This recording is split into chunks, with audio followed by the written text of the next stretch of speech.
Mohammed, you're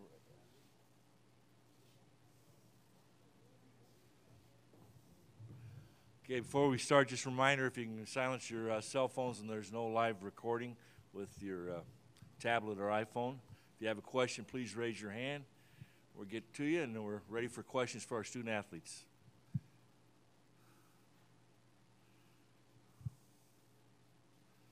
Guess I get to ask the first question. Okay, Mohammed, and we'll go this way. Why don't you tell us about the scouting report, your game prep, how's it going? I know it's a short turnaround getting ready for Houston. Like you said, it's a short turnaround. We're just now seeing film on them.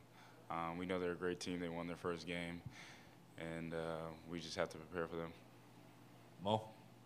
Yeah, they're playing a very physical and talented conference, so it's going to be a great challenge and very talented team and on multiple positions, so it's not going to be easy.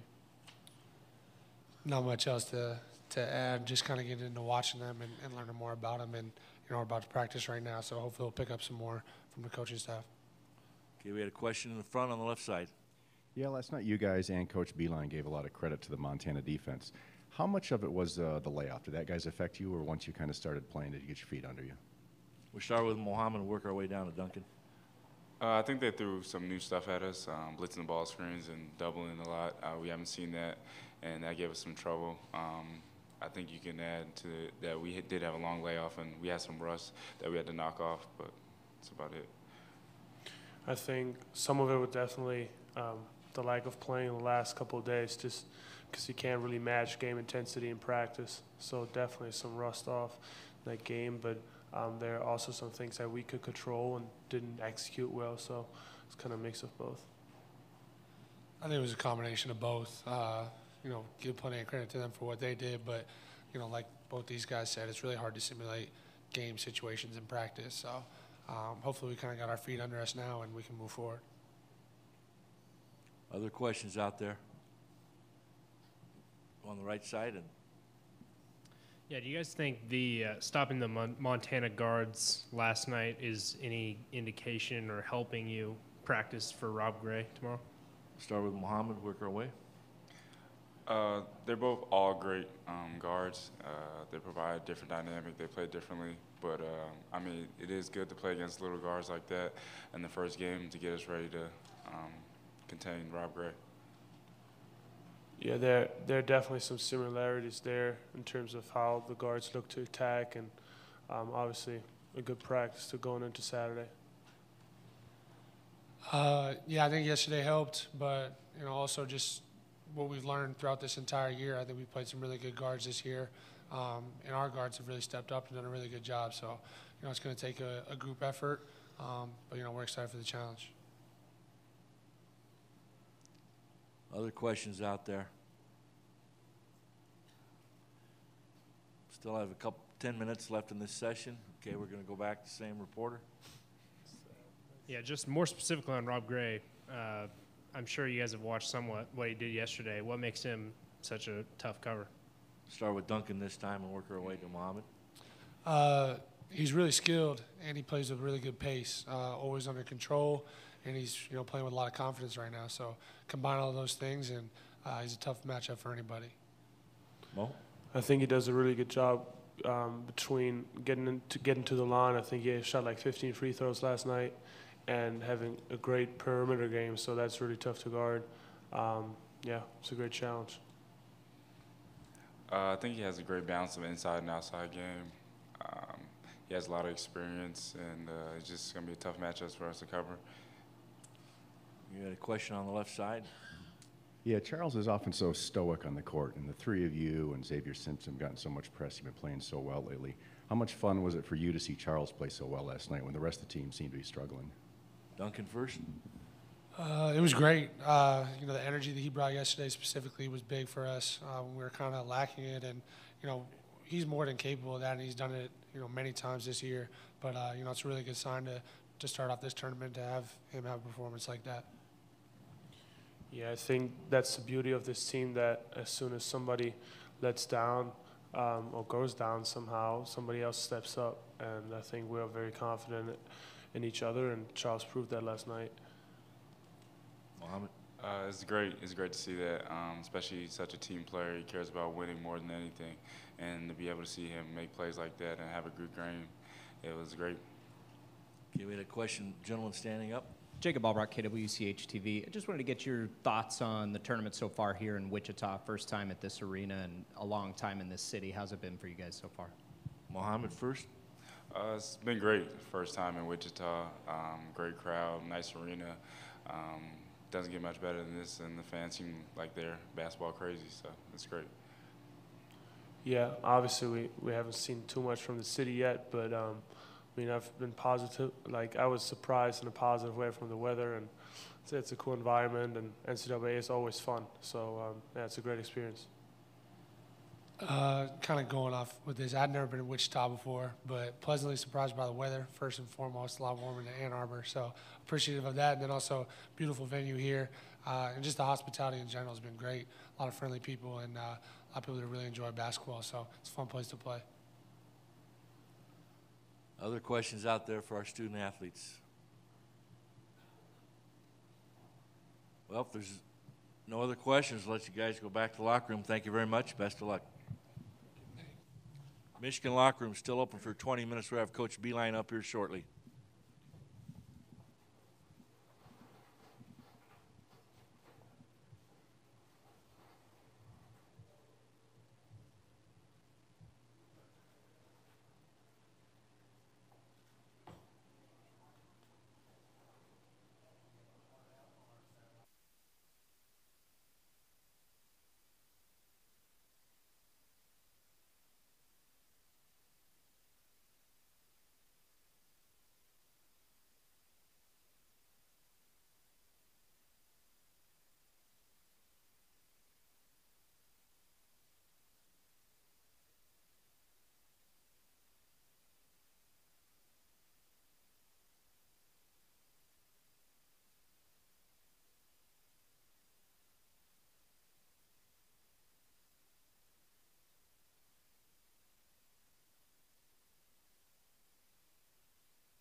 guys gonna ask questions? I sent you some to ask. What? I sent you some questions you can ask. Oh, no, no. Let me secure that. Yeah.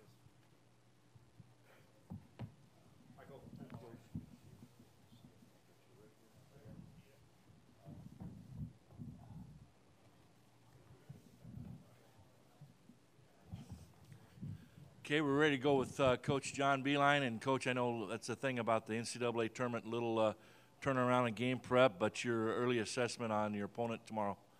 It's actually a lot of time because of when you come out of a That's true. Big Ten tournament where you played 4 games in 4 days. It's really great to have this situation where we can at least take a day and try to regroup a little bit. And we actually watched video of yesterday's game just to make improvements from some of the areas where I felt our game was flawed against Montana. So, but our team does have said time to watch Houston. A lot of respect for the program, a lot of respect for how well they're coached. Really solid defensive team, but can really score the ball. Got a lot of guys that can put the ball in the basket with some three-point shooters that would fit well in our system as well. I mean, incredible three-point shooters. So we got a work cut out for us, and we're thrilled to be advancing and see what we can do tomorrow night. This time we're open up for questions. If you have a question, please raise your hand, and we'll have a microphone holder on the left side of the aisle. Coach, when Coach Sampson and the Houston players were up here earlier today, they spent more time talking about preparing for your defense than your offense. It's a far cry from the first team to 85 points, which seemed to be your mantra for years. How surprised are you, or are you surprised that you've become such a good defensive team and done so quickly? Well, I think that I've said that this is an often asked question because we've always been a good defensive team. We've never been a great defensive team. I think we've evolved into becoming a great defensive team. Has a lot of factors in it, that we have good individual defenders.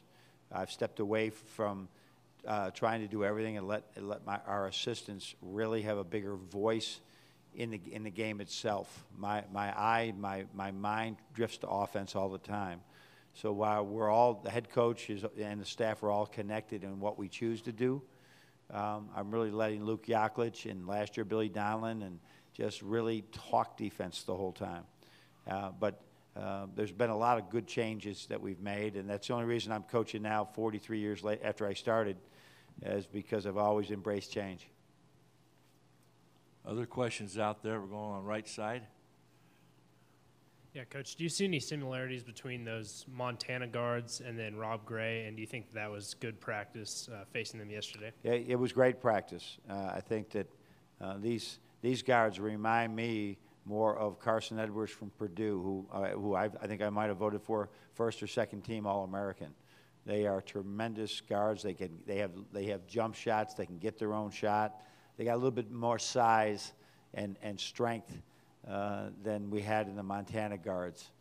So it's going to be difficult. We do have guys that can defend individually, but this is a whole new thing right now that we weren't able to guard Carson Edwards the first 2 times we played him. We were able to the 3rd time.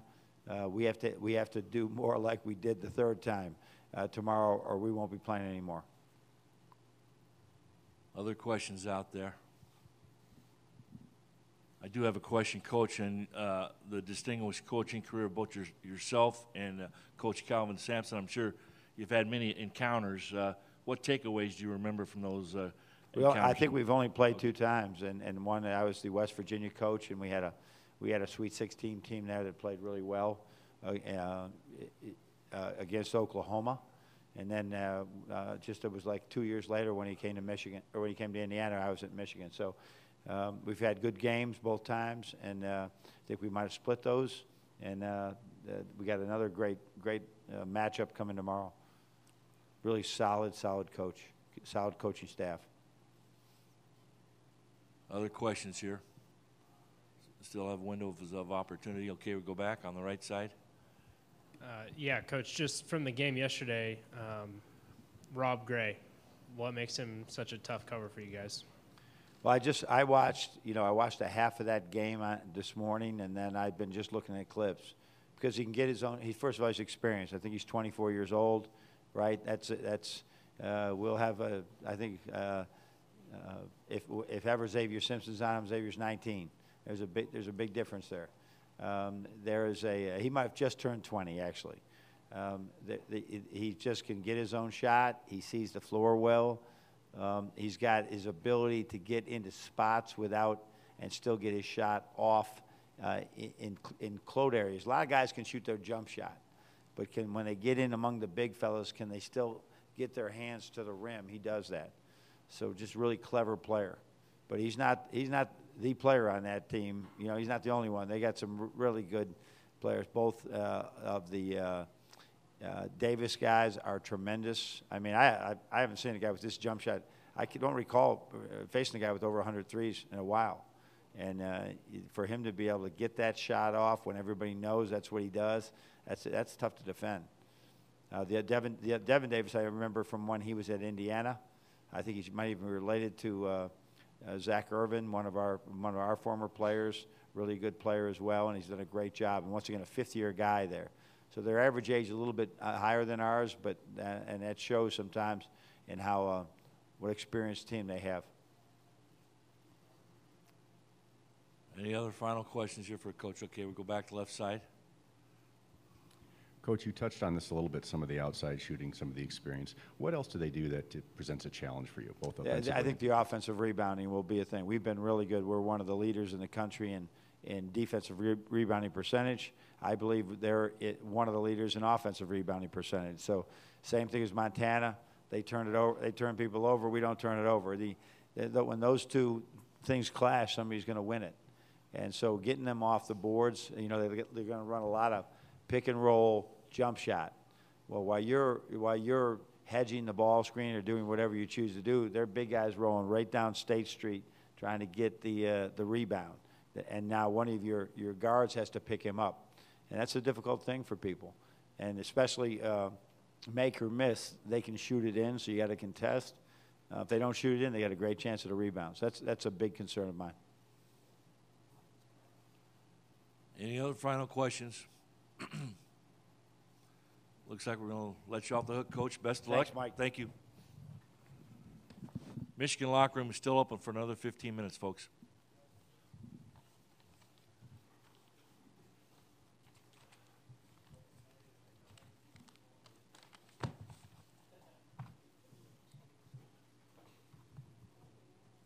What do you say? Bedtime.